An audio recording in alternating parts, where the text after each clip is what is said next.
ప్రశాంతంగా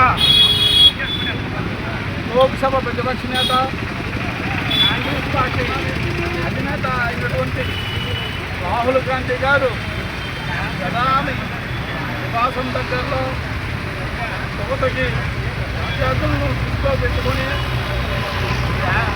నిరసన కార్యక్రమం తెలియజేస్తుంటే ఢిల్లీలో రాహుల్ గాంధీ గారి మీద ప్రియాంక గాంధీ గారి మీద కాంగ్రెస్ పార్టీ సీనియర్ నాయకులపైన ఈ నిరంకుశ ప్రభుత్వమైన బీజేపీ ప్రభుత్వం రాహుల్ గాంధీ గారిని అరెస్ట్ చేయడం కాంగ్రెస్ పార్టీ ఖండిస్తుంది. దానికి మద్దతుగా ఈరోజు విజయనగరం జిల్లా కాంగ్రెస్ కమిటీ ఆధ్వర్యంలో నిరసన తెలియజేస్తున్నాము. కాంగ్రెస్ పార్టీ కమిటీ ధర్మేంద్ర ప్రధాన్ విద్యాశాఖ మంత్రి త్వరలో వీలైనంత వేగంగా రాజీనామా చేయాలని తక్షణమే రాజీనామా చేయాలని కోరుకుంటున్నాం.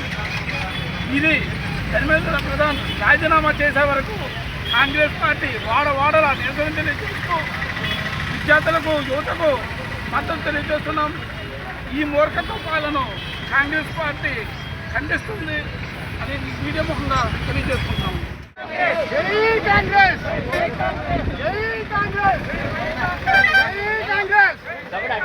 రాహుల్ గాంధీ గారి నాయకత్వం, రాహుల్ గాంధీ గారి నాయకత్వం, రాహుల్ గాంధీ గారి నాయకత్వం, రాహుల్ గాంధీ గారి నాయకత్వం, రాహుల్ గాంధీ గారి నాయకత్వం.